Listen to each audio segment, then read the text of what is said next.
पिता के साथ साथ दोनों माताओं के द्वारा चिरंजीवी होने का आशीर्वाद प्राप्त होता है।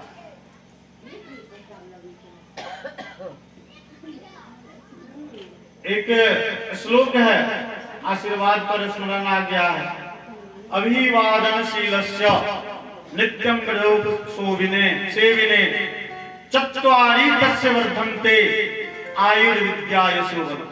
नित्य प्रतिदिन बड़े बुजुर्गों का अभिवादन करने से, बड़े बुजुर्गों का आशीर्वाद लेने से 4 चीजों की वृद्धि होती है।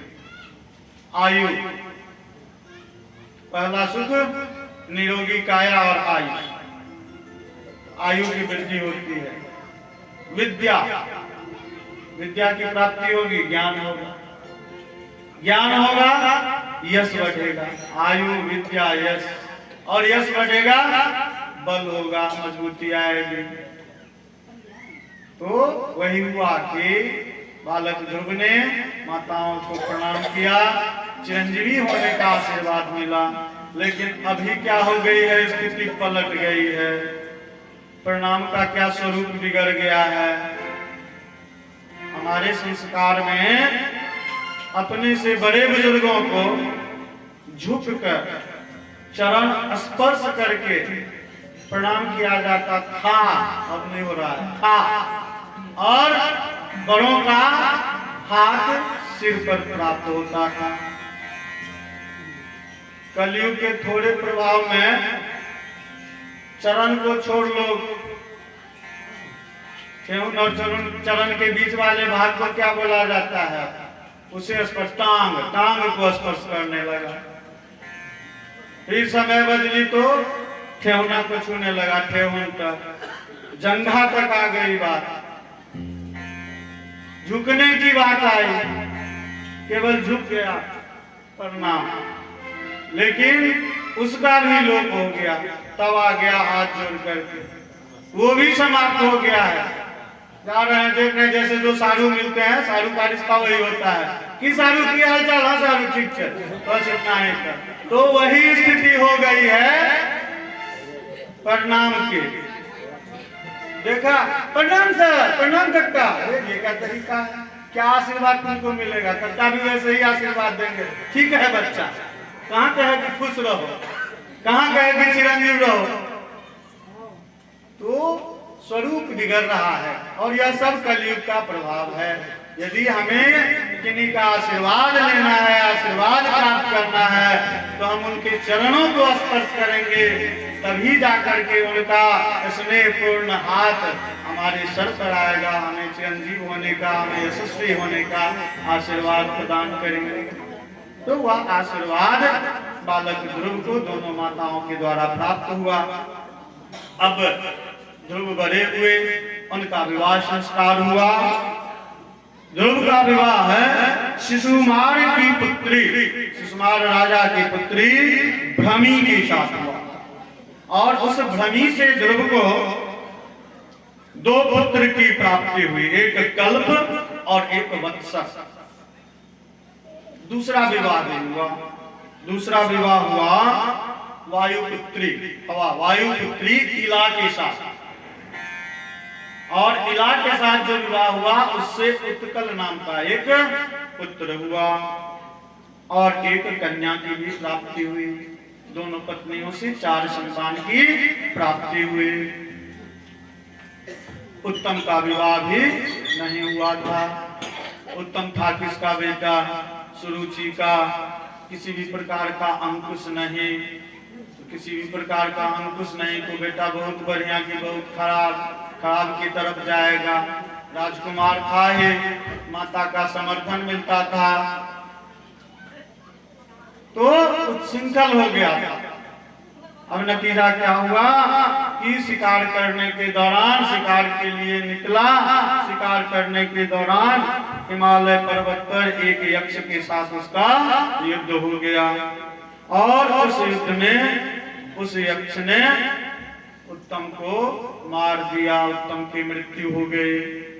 अब जैसे ही उत्तम की मृत्यु हुई, कल आसक्ति पर प्रसंग आया था कि आसक्ति का क्या प्रभाव होता है। संग नहीं, संग रहिए लेकिन उसे अपने संग मत लीजिए।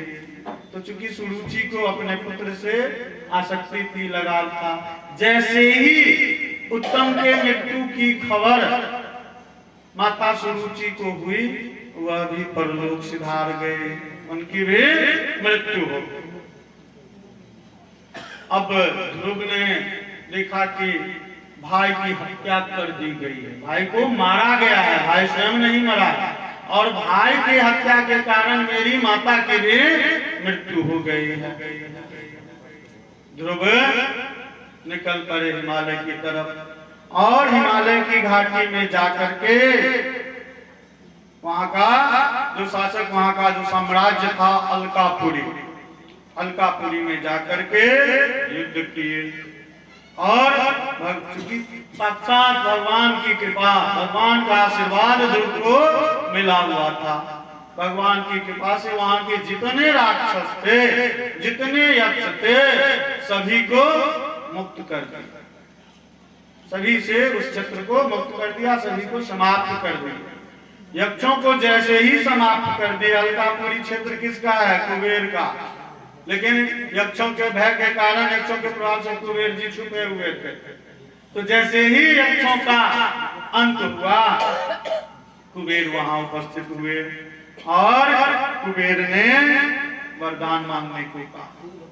तो जब कुबेर ने वरदान मांगने को कहा, ध्रुव ने देखा कि मेरे भाई की हत्या हो गई, मेरी माँ की मृत्यु हो गई, अब चलना चाहिए। अवसर प्राप्त हुआ, कुबेर के द्वारा कहे जाने पर कि आप वरदान मांगिए। तो ध्रुव ने कहा कि आप मुझे बस एकमात्र यह वरदान दीजिए कि मेरे हृदय में श्री हरि का भाव हमेशा समाहित रहे। कुबेर ने कहा ऐसा ही होगा, और भजन करते हुए वे अपने राजमहल की ओर आए, और भजन करते हुए आए। यहाँ वरदान मिल गया है, क्या मिला है? श्री हरि को स्मरण करते रहे, श्री हरि हमेशा हमारे हृदय में रहे। आ रहे हैं, राजमहल के समीप पहुंचे, देखते हैं कि भगवान विष्णु के पार्षदगण वहां पे उपस्थित हैं विमान लेकर के। भगवान विष्णु के पार्षदों ने ध्रुव को विमान में बिठाया और उच्च स्थान को प्राप्त किया। हम लोग आज भी प्रतिदिन ध्रुव को रात्रि काल में आसमान में देखते हैं, जो सबसे चमकीले तारा के रूप में दिखाई पड़ते हैं, जिन्हें ध्रुव तारा कहते हैं। तो ऐसी भक्ति ध्रुव की थी, और उस भक्ति का जो प्रभाव हुआ वह प्रमाण की।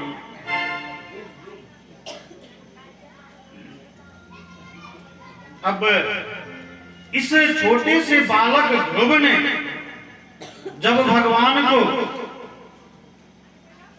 समर्पण भावना के साथ स्मरण करते हुए उन्हें प्रसन्न कर लिया, उनसे वरदान प्राप्त कर लिया, और विमान कब आया? जब भजन करते हुए आए। तो जब भजन करते हुए आ रहे थे, उनको विमान आ गया लेने के लिए। तो हम लोग भी भजन कर लें।